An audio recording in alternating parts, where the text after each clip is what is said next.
Hello everyone, welcome back to my YouTube channel Pooja की दुनिया। आप लोग कैसे हैं बताना। आई होप सब मस्त होंगे, स्वस्थ होंगे। एंड आज है नवरात्रि का फर्स्ट डे और नवरात्रि की बहुत सारी शुभकामनाएं आप सभी को। माता रानी आप लोग के जीवन में सुख समृद्धि ले आए एंड स्वस्थ रखें और हम सभी को भी स्वस्थ रखें। सबसे मेन वही होता है कि अगर हम स्वस्थ हैं तो सारी चीज़ें ठीक है, अच्छी है। और वही फर्स्ट डे था तो आज मंडे भी था और मंडे के दिन सबका ऑफिस स्कूल रहता है नवरात्रि का फर्स्ट डे, ऐसा कुछ छुट्टी वगैरह नहीं होता है।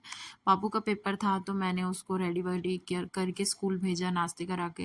उसके पापा नाश्ता करके गए और मुहूर्त 3 था, सुबह का था, दोपहर का था और शाम का था। मैं नहा धोवा के इन लोग को सारी चीज़ें करने के बाद नहा धोवा के आराम से ये सारी तैयारी कर रही थी और ये डेकोरेशन कर रही थी क्योंकि 12 बजे का कलश स्थापना का मुहूर्त था। तो मैं अच्छे से डेकोरेशन आराम से मुझे टाइम मिल गया था करने का। मैं इसको सोच रही थी इधर रखूँ, कहाँ रखूँ। और मुझे ये डेकोरेशन करना बहुत अच्छा लगता है। कोई भी फंक्शन हो, दिवाली हो या फिर कुछ भी फेस्टिवल होता है तो उसमें सबसे मेन होता है हमारा घर। सबसे फर्स्ट प्रायोरिटी हमारी यही होनी चाहिए। अगर हमारा घर साफ है, क्लीन है तो अलग से ही अच्छी वाली वाइब आती है। और इंसान हो या फिर भगवान, सबको क्लीन चीज़ें, घर साफ सुथरा हो, वो सबसे ज़्यादा पसंद आता है। मैंने 3 दिन पहले से अपने घर की पूरी सफाई करने के बाद फिर मैंने ये डेकोरेशन किया नवरात्रि के दिन। और मुझे बहुत अच्छा लगता है और मुझे बहुत इंटरेस्ट भी आता है ये सारी चीज़ें करने में। अपना अपना इंटरेस्ट होता है। और अभी नवरात्रि का 9 दिन जो होता है वो माता का होता है और उनको स्पेशल फील कराना ये हमारी ड्यूटी होती है। क्योंकि हर डे तो हम पूजा करते हैं, हर डे हम खाना खाते हैं, दाल चावल रोटी सब्जी। बट कुछ स्पेशल होता है फेस्टिवल तो उस दिन हम अच्छा बनाते हैं। या फिर हमारा बर्थडे होता है तो उस दिन हम स्पेशल खाते हैं, स्पेशल पहनते हैं। तो फिर सेम चीज़ भगवान के लिए भी तो होना चाहिए। मेरे दिमाग में यही चलता रहता है एंड मैंने सेम भगवान के लिए भी किया। क्योंकि अभी ये 9 दिन जो होता है वो माता रानी का होता है और माता रानी हम सभी को खूब सारी शक्ति दे और ताकि हम अपनी लाइफ के हर डिसीजन, छोटे बड़े काम सब आसानी से कर सकें। और फिर अभी बहुत टाइम था तो मैंने सोचा कि कुछ प्रसाद भी बना लिया जाए। वैसे तो फर्स्ट डे घी का भोग लगाते हैं बट डायरेक्टली आप किसी को घी खाने को थोड़ी दे सकते हो भाई। आपको कुछ उसको बना के देना होता है। कोई भी चीज़, दाल चावल सब्जी रोटी कुछ भी हम बनाते हैं तो उसको बनाने का तरीका होता है। अच्छे से बना के खाएंगे तो वो ज़्यादा टेस्टी लगता है। मैंने वही सोचा और मैंने बनाया माता रानी के लिए हलवा। इसके पापा बोल के गए थे कि इस बार सूजी का हलवा बनाना। नहीं मालूम क्यों उनको सूजी का हलवा खाने का मन हो रहा था तो मैंने घी का सूजी का हलवा बनाया।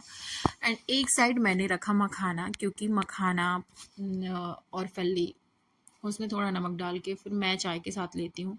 और ऑलरेडी 11-12 बज चुका था तो मैंने सोचा कि आराम से कुछ मुंह में डाल के उसके बाद बैठेंगे पूजा करने। ताकि बोलते हैं ना, अगर पेट में कुछ है तो ही पूजा करने का भी मन करता है। फास्ट रख रहे हैं इसका मतलब ये थोड़ी है कि आप पूरा ही कुछ खाओ पियो ही नहीं। नहीं भाई, मेरा ऐसा रहता है कि अगर हम फलाहार खाना है तो उसको मैं खा पी लेती हूँ, उसके बाद आराम से पूजा करती हूँ। मैं वही कर रही थी। उसको भूजने के बाद उसमें थोड़ा सा नमक मिलाती हूँ, घी में हल्का सा भूजती हूँ। और एक साइड मैंने दूध रखा था एंड एक साइड हलवा रखा था और ये सारी चीज़ें मैं बना रही थी। और इसको बनाने के बाद फिर मैं आराम से रेडी वेडी होके उसके बाद पूजा करने बैठूंगी। एंड माता रानी को 9 दिन में 9 प्रकार के भोग लगाते हैं। फर्स्ट डे जो होता है उनका घी का होता है तो वही मैं सोच रही थी कुछ अच्छा बना लेते हैं, से इन लोग खा भी लेंगे। सूजी था तो मैं तो नहीं खा सकती प्रसाद, बट बाकी लोग ये दोनों खा सकते हैं। और मैंने बनाया टेस्टी सा हलवा। और आप लोग बताना, आप लोग नवरात्रि कैसे सेलिब्रेट करते हैं। मैं तो ऐसी करती हूँ और मुझे नवरात्रि बहुत अच्छा लगता है। इवन हम सभी को अच्छा लगता है कि 9 दिन हमारे घर में अलग प्रकार की रौनक होती है और बहुत ही अच्छी वाइब आती है। और फेस्टिवल जो होते हैं वो हमारे लिए खुशियों का पिटारा होता है मेरे हिसाब से तो, क्योंकि इन फेस्टिवल के कारण ही हम छोटी छोटी खुशियों को समेट पाते हैं अपनी लाइफ में। थोड़ी जो भी फेस्टिवल होता है उनको सेलिब्रेट करते हैं हम फैमिली के साथ, कुछ टाइम स्पेंड कर पाते हैं। और मुझे तो सच बताऊं तो ये सारे फेस्टिवल जो होते हैं वो बहुत अच्छे लगते हैं। इवन हम सभी को फेस्टिवल्स अच्छे लगने चाहिए, क्योंकि ये जो फेस्टिवल होते हैं ये हमारी कल्चर से जुड़े होते हैं। और हर स्टेट का अलग कल्चर होता है और हर स्टेट में कुछ अलग टाइप से फेस्टिवल्स मनाए जाते हैं। सो हमारी जो आने वाली पीढ़ी है उनको भी तो ये चीज़ें पता होनी चाहिए। हमें इसलिए पता है क्योंकि हमारे जो पूर्वज थे वो सारी चीज़ों को सेलिब्रेट करते थे, वो कैसे करते थे वो सारी चीज़ें हमने सीखी है। बट अगर हम इस चीज़ को सेलिब्रेट नहीं करेंगे तो फिर हमारे आने वाली पीढ़ी कहाँ से सीखेगी। और सेम चीज़ वही होता है कि आजकल के बच्चों को तो फिर बिल्कुल ही इंटरेस्ट नहीं है, वो सारी चीज़ें टीवी फ़ोन में सीख ले रहे हैं। बट अगर हम उनको बताने से ज़्यादा, बच्चों को ऐसा होता है कि अगर आप कुछ बता रहे हो उससे ज़्यादा अगर करके दिखाओगे तो वो ज़्यादा सीखते हैं, अच्छे से सीखते हैं। सो मैं यही कोशिश करती हूँ कि ये सारी छोटी छोटी चीज़ें उसको सिखा सकूँ। अ, उसकी लाइफ में ये सारी चीज़ें बहुत इम्पॉर्टेंट होती हैं हमारी लाइफ में।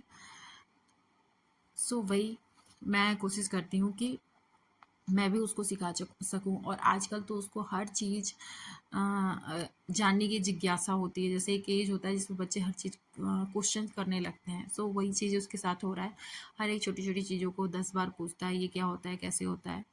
और मैं उसको छोटे छोटे काम भी बताते रहती हूँ ताकि उसको करे, सीखे और जाने। अब ज़रूरी नहीं है कि बच्चा बॉय है तो उसको ये काम करना है, गर्ल है तो उसको ये काम करना है, वैसा कुछ नहीं होता है। बॉय हो या फिर गर्ल हो, दोनों को सारी चीज़ें आनी चाहिए। आज की जनरेशन में, आज के ज़माने में तो बिल्कुल भी मतलब भेदभाव नहीं होना चाहिए, सबको सब चीज़ आनी चाहिए। और मैं उसे हर एक चीज़ सिखाना चाहती हूँ। इवन जब स्कूल से आता है तो उसको रंगोली बनाना, मम्मा मुझे रंगोली बनाना, तो मैं उसको वो भी देती हूँ के लिए। और मैं उसको बोलती हूँ कि भाई तुम रंगोली बनाओ या फिर सारी चीज़ें करो। ऐसा नहीं है कि नहीं ये लड़की ही कर सकती है, ये लड़का ही कर सकता है, ऐसा कुछ भी नहीं होता है। सो हम अपने बच्चे को जितना ज़्यादा हो सके अपनी संस्कृति, अपनी सभ्यता सिखा सकते हैं तो उन्हें सिखाना चाहिए। क्योंकि हमारे टाइम में हमारे दादा दादी, हम जॉइंट फैमिली में रहते थे, वो सारी चीज़ें हम अपने आप सीख जाते थे। बट अब ऐसा नहीं है, हम जॉइंट फैमिली में नहीं रहते हैं। तो हम वो चीज़ें अगर हम सेलिब्रेशन के माध्यम से वो चीज़ को सिखा सकते हैं। हम हमारे पास बहुत सारे ओकेज़न होते हैं जिसके माध्यम से हम वो सारी चीज़ें उनको सिखा सकते हैं, तो हमें ज़रूर करना चाहिए। सो मैं भी सेम वही कोशिश करती हूँ। और जितना मैंने अपने दादा दादी बाबा से सीखा है वो सारी चीज़ें मैं भी चाहती हूँ कि मेरा बच्चा भी सीखे और समझे चीज़ों को। और वही मेरा, मैं रेडी वेडी होके अच्छे से, साड़ी मुझे एक्चुअली, मैं साड़ी डेली वेयर नहीं कर सकती भाई। बट वो जो ओकेजन होता है या फिर फेस्टिवल्स होते हैं या फिर ये नवरात्रि हो गया, तो मैं कोशिश करती हूँ, पूजा पाठ हो गया तो मैं कोशिश करती हूँ कि मैं साड़ी पहन के, इवन कुछ नहीं तो कम से कम साड़ी पहन के पूजा तो कर लूँ, और बाकी तो ठीक है। सो वही मैं रेडी वेडी होके, और हमारे में ऐसा होता है कि माता रानी को श्रृंगार जब तक नहीं चढ़ता है तब तक हम खुद भी श्रृंगार नहीं ले सकते। सो हम मतलब न्यू चीज़ें नहीं पहन सकते, न्यू चूड़ियाँ नहीं पहन सकते, न्यू मतलब नेल पेंट नहीं लगा सकते और आलता वगैरह। सो हम पंचमी के बाद माता रानी को चढ़ाते हैं और फिर हम सुहाग लेते हैं, उसके बाद चढ़ाते हैं। सो मैं जितना सिंदूर बिंदी वगैरह हो गया उसको लगा के उसके बाद मैं पूजा करने बैठ गई। नॉर्मली मैं मेकअप में इतना ही करती हूँ, उससे ज़्यादा मैं मेकअप नहीं कर सकती भाई। उसके बाद फर्स्ट डे जो होता है उस दिन कलश स्थापना जो लोग करते हैं उनके लिए थोड़ा सा टाइम लगता है, कलश स्थापना और ये सारी चीज़ें करने में थोड़ा टाइम लगता है। सो वही फर्स्ट डे के पूजा में थोड़ा टाइम लग रहा था। और उसके बाद पूजा पाठ किया मैंने। एंड इस पूजा में बाबू भी काफ़ी हेल्प कर रहा था, कोई चीज़ उसको मांगो तो वो ला के देता है। ये उसको छोटी-छोटी चीज़ें बच्चों को बतानी चाहिए कि ये सामान ला के दो, ये सामान ढूँढ के लाओ, ये सामान ले, ताकि उससे वो चीज़ों को समझे कि घर में कौन-सी चीज़ कहाँ पे रखी है और कौन-सी चीज़ का क्या जगह होता है। नॉर्मली बच्चे ये सामान यूज़ करके यहाँ फेंक देते हैं, वहाँ फेंक देते हैं, फिर उनको पता नहीं होता है कि इसकी जगह प्रॉपर क्या है। तो इससे ये भी होता है कि बच्चे उस चीज़ को जहाँ से उठा रहे हैं, वो चीज़ को जानेंगे कि हाँ, ये सामान इस जगह पे रखा है, तो हम मुझे वापस से यहाँ ला के रखना है। या फिर पूजा पाठ में क्या चीज़ें लगती हैं, अगर मैं पूजा वहाँ पे बैठ के उससे मांग रही हूँ, यानी कि वो पूछ रहा था ये क्या होता है, ये क्यों काम आता है, इसका क्या काम होता है, तो वो चीज़ें उसको बताना है। तो वो समझेगा बाद में कि नहीं, ये पूजा में ये चीज़ लगता है, ये चीज़ लगता है। तो ये सारी चीज़ें हमने जहाँ हमने हाँ, मुझे हमें कहाँ से आती हैं, क्योंकि हमने ये सारी चीज़ें की है बचपन में, इसलिए हमें आती हैं। तो वो बच्चे अगर नहीं करेंगे तो फिर तो वो दुकान में भेज देने के बाद कि वो चीज़ लाना है, तो वो नाम भी समझ के नहीं पाएंगे कि हाँ, ये क्या चीज़ होती क्या है। सो इसलिए ये सारी चीज़ें हमें अपने बच्चों को भी सिखानी चाहिए और हमें खुद भी फॉलो करना चाहिए, क्योंकि हमारी संस्कृति ही हमारी पहचान है।